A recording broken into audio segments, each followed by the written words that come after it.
नि सा गा पनि पनि गा पा पद पद गा नि ध सा नि सा गा पनि पनि गा पा पद पद गा नि ध सा ही गाथा अस्तित्वाची शौर्याची पराक्रमाची ही गाथा अस्तित्वाची शौर्याची पराक्रमाची या मातीमधल्या कणाकणातील मौल्यवान रत्नांची या मातीमधल्या कणाकणातील मौल्यवान रत्नांची कर्तृत्व इथे गगनाला भिडे परिमोल जाणून ठेवू व्यक्तिविशेष नमस्कार विद्यार्थी मित्रांनो, तुम्ही ऐकत आहात रेडिओ MPSC गुरु ज्ञान, प्रेरणा आणि यशाचा तुमचा खरा विश्वासू साथी. तर श्रोते हो, आजच्या व्यक्तिविशेष या सत्रात आपण जाणून घेणार आहोत आधुनिक भारतीय कलेचे एक महान शिल्पकार, ते म्हणजे नंदलाल बोस यांच्याबद्दलची सविस्तर माहिती. मित्रांनो, आजच्या आपल्या व्यक्तिविशेष या सत्रात आपण जाणून घेणार आहोत नंदलाल बोस यांचा संपूर्ण जीवन प्रवास. 3 डिसेंबर 1882 रोजी जन्मलेले नंदलाल बोस यांनी भारतीय कलेला एक नवी दिशा दिली. आज 16 एप्रिल म्हणजेच त्यांचा स्मृतिदिन. नंदलाल बोस हे आधुनिक भारतीय कलेच्या प्रवर्तकांपैकी एक आणि संदर्भीय आधुनिकतावादातील एक प्रमुख व्यक्तिमत्व होते. अवनींद्रनाथ टागोर यांचे शिष्य असलेले बोस त्यांच्या भारतीय शैलीच्या चित्रकलेसाठी ओळखले जात होते.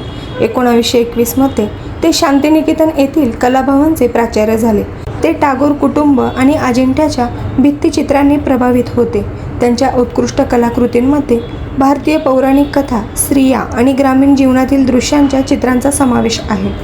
मित्रांनो, आज अनेक समीक्षक त्यांच्या चित्रांना भारतातील सर्वात महत्त्वाच्या आधुनिक चित्रांपैकी एक मानतात. 1976 मध्ये भारत सरकारच्या सांस्कृतिक विभागाच्या भारतीय पुरातत्व सर्वेक्षण विभागाने त्यांच्या कलाकृतींना 9 कलाकारांपैकी एक म्हणून घोषित केले, ज्यांच्या कलाकृती पुरातन वस्तू नसल्यामुळे यापुढे त्यांच्या कलात्मक आणि सौंदर्यात्मक या मूल्यांचा विचार करून कला खजिना मानल्या जातील.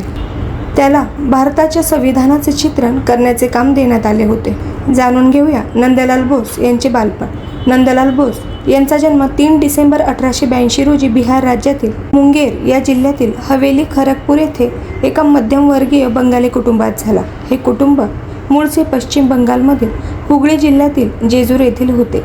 त्यांचे वडील पूर्णचंद्र बोस त्यावेळी दरभंगा इस्टेटमध्ये काम करत होते.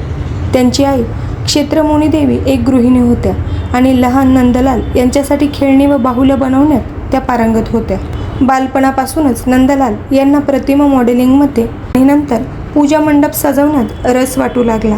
1898 मध्ये वयाच्या 15व्या वर्षी नंदलाल माध्यमिक शिक्षणासाठी सेंट्रल कॉलेजिएट स्कूलमध्ये जाण्यासाठी कलकत्त्याला गेले. 1902 मध्ये परीक्षा उत्तीर्ण झाल्यावर त्यांनी त्याच संस्थेत महाविद्यालयीन शिक्षण सुरू केले. शिक्षण चालू ठेवून जून 1903 मध्ये त्यांनी एका कौटुंबिक मित्राची मुलगी सुधीरा देवी हिच्याशी लग्न केले. नंदलाल बोस यांना कला शिकायची होती, पण त्यांच्या कुटुंबाने त्यांना परवानगी दिली नाही. तेव्हा पुढील वर्गात जाण्यासाठी पात्र न ठरल्याने नंदलाल बोस इतर महाविद्यालयांमध्ये गेले आणि 1905 मध्ये वाणिज्य शाखेचा अभ्यास करण्यासाठी प्रेसिडेन्सी कॉलेजमध्ये दाखल झाले. वारंवार अपयश आल्यानंतर त्यांनी आपल्या कुटुंबाला कलकत्त्याच्या स्कूल ऑफ आर्टमध्ये कला शिकण्याची परवानगी देण्यासाठी राजी केले. यानंतर जाणून घेऊया नंदलाल बोस यांचे करिअर.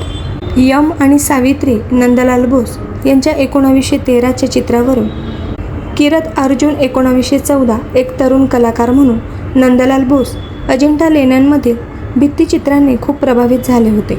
ते अभिजात भारतीय संस्कृतीचे पुनरुज्जीवन करू पाहणाऱ्या कलाकारांच्या आणि लेखकांच्या आंतरराष्ट्रीय वर्तुळाचा भाग बनले होते. या वर्तुळात आधीच ओकाकुरा, काकुझो, विल्यम रोथेनस्टाईन, योकोयामा तायकान, क्रिस्टियाना हेरिंगहॅम, त्यानंतर लॉरेन्स बिनियन, अवनींद्रनाथ टागोर आणि लंडनचे महत्त्वपूर्ण आधुनिकतावादी शिल्पकार एरिक गिल आणि जेकब एप्स्टाईन यांचा समावेश होता. मिठावरील ब्रिटिश कराचा निषेध केल्याबद्दल 1930 मध्ये महात्मा गांधींना झालेल्या अटकेच्या निमित्ताने बोस यांनी गांधीजींचे हातात काठी घेऊन चालतानाचे पांढऱ्या पार्श्वभूमीवरील कृष्णधवल लिनोकट चित्र तयार केले. हे चित्र अहिंसा चळवळीचे एक प्रतिष्ठित प्रतीक बनले. शीर्षकहीन नंदलाल बोस 1954 कागदावर कोलाज आणि शाही DAG संग्रहालये त्यांची प्रतिभा आणि मूळ शैली गगेंद्रनाथ टागोर, आनंद कुमारस्वामी आणि O.C. गांगुली यांच्यासारख्या कलाकारांनी आणि कला समीक्षकांनी ओळखली. या कलाप्रेमींना चित्रकलेच्या विकासासाठी वस्तुनिष्ठ समीक्षा आवश्यक वाटत होती आणि त्यांनी इंडियन सोसायटी ऑफ ओरिएंटल आर्टची स्थापना केली. ते 1921 टागोर यांच्या आंतरराष्ट्रीय विद्यापीठ शांतिनिकेतन येथील कलाभवनाचे म्हणजेच कला महाविद्यालय येथे प्राचार्य झाले. जवाहरलाल नेहरूंनी त्यांना भारत सरकारच्या पुरस्कारांसाठी, ज्यात भारतरत्न आणि पद्मश्री यांचा समावेश आहे, त्यांची चिन्हे रेखाटण्यास सांगितले होते. त्यांचे शिष्य राम मनोहर यांच्यासोबत नंदलाल बोस यांनी भारताच्या संविधानाच्या मूळ हस्तलिखिताला सुशोभित करण्याचे काम हाती घेतले. त्यानंतर 16 एप्रिल 1966 रोजी शांतिनिकेतन येथे नैसर्गिक कारणामुळे त्यांचे निधन झाले. आज दिल्लीतील नॅशनल गॅलरी ऑफ मॉडर्न आर्टच्या संग्रहात त्यांच्या 7000 कलाकृती आहेत, ज्यात महात्मा गांधींना चित्रित करणारे दांडी मार्चचे 1930चे कृष्णधवल लिनोकोट आणि महात्मा गांधींच्या विनंतीवरून त्यांनी भारतीय राष्ट्रीय काँग्रेसच्या 1938च्या हरिपुरा अधिवेशनासाठी नंतर बनवलेल्या 7 प्रकारच्या पोस्टर्सचा संच समाविष्ट आहे. भारतीय कलेतील त्यांचे स्थान क्रिस्टीच्या कॅटलॉगसाठी लिहिलेल्या त्यांच्या प्रस्तावनेत R. शिवकुमार यांनी लिहिले. आधुनिक भारतीय कलेच्या इतिहासात नंदलाल बोस यांचे स्थान प्रबोधन काळाच्या इतिहासातील राफेल आणि ड्युरर यांच्या स्थानासारखेच आहे. राफेलप्रमाणेच नंदलाल एक महान संश्लेषणकर्ता होते. त्यांचे वेगळेपण हे होते की त्यांनी अबनींद्रनाथ टागोर, रवींद्रनाथ टागोर, E.B. हॅवेल, आनंद कुमारस्वामी, ओकाकुरा काकुजो आणि महात्मा गांधी यांच्या विचारांमधून घेतलेल्या विविध कल्पनांना एकत्र करून भारतामध्ये एका नवीन कला चळवळीच्या निर्मितीसाठी एक अद्वितीय आणि एकसंघ कार्यक्रम तयार केला. आणि ड्युररप्रमाणेच त्यांनी त्यांच्या भक्तीच्या सीमेवर पोहोचणाऱ्या उत्कटतेची जोड एका अदम्य विश्लेषणात्मक बुद्धीला दिली, ज्यामुळे ज्यांना विविध कला परंपरा उलगडून त्यांच्यातील वाक्यरचनात्मक तर्क स्पष्ट करण्याची आणि भारतीय कलाकारांच्या नवीन पिढीसाठी त्या सुलभ करण्याची प्रेरणा मिळाली. परंतु त्यांनी हे इतके शांतपणे आणि कोणत्याही गाजावाजाशिवाय केले की त्यांच्या कार्याचे महत्त्व भारतातही अजून पूर्णपणे समजलेले नाही. त्यांचे कुशल विद्यार्थी E. कुमारिलस्वामी, बेनोडे Bihari Mukherjee, Ramkinkar Baij, बेओहर Ram Manohar Sinha, K.G. Subramanya, A. Ramchandra, प्रतिमा ठाकूर, जहर दासगुप्ता, सत्यजित रे, दिनकर कौशिक आणि अमृत आलय त्यांना मिळालेले काही सन्मान आणि पुरस्कार. भारतीय कलेवर मोठा ठसा उमटवणारे नंदलाल बोस हे 1907 स्थापन झालेल्या इंडियन सोसायटी ऑफ ओरिएंटल आर्टने देऊ केलेल्या शिष्यवृत्तीचे पहिले मानकरी होते. 1954 ते भारताची राष्ट्रीय कला अकादमी असलेल्या ललित कला अकादमीचे फेलो म्हणून निवडले गेलेले पहिले कलाकार ठरले. 1954 नंदलाल बोस यांना पद्मविभूषण पुरस्काराने सन्मानित करण्यात आले. 1957 कलकत्ता विद्यापीठाने त्यांना मानद D.Litt पदवी प्रदान केली. विश्वभारती विद्यापीठाने त्यांना देशिकोत्तमा ही पदवी देऊन सन्मानित केले. कलकत्ता येथील ललित कला अकादमीने नंदलाल यांना रौप्य महोत्सवी पदकाने सन्मानित केले.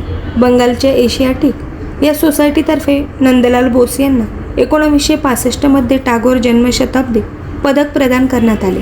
आचार्य नंदलाल या कलाकारावरील भारतीय माहितीपट 1984 हरिसाधन दासगुप्ता यांनी बनवला होता. तर मित्रांनो, असा होता आधुनिक भारतीय कलेचा आधारस्तंभ नंदलाल बोस यांचा प्रेरणादायी जीवन प्रवास. त्यांच्या कलेने भारतीय संस्कृतीला जागतिक स्तरावर एक वेगळी ओळख मिळवून दिली. तर श्रोते हो, आजच्या आपल्या व्यक्तिविशेष या सत्रात आपण नंदलाल बोस यांच्या स्मृतिदिनानिमित्त त्यांचा संपूर्ण जीवन प्रवास सविस्तर जाणून घेतला आहे. आजच्या आपल्या या व्यक्तिविशेष सत्रामधून आपल्याला एक नवीन प्रेरणा मिळते. आपल्या क्षेत्रात नवनिर्मिती आणि समर्पणाची ज्योत कायम ठेवण्यासाठी नंदलाल बोस हे एक आदर्श व्यक्ती ठरतात. तर श्रोते हो, ही माहिती तुम्हा सर्वांना कशी वाटली हे तुम्ही तुमच्या फीडबॅकद्वारे नक्कीच आम्हाला पाठवू शकता. त्यासाठी आमचा व्हॉट्सअप क्रमांक आहे 8698869880 म्हणजेच 8698 8698 80. तर श्रोते हो, यापुढेही हे सर्व कार्यक्रम असे सुरू राहतील. तत्पूर्वी मी RJ निशा तुम्हा सर्वांची रजा घेते.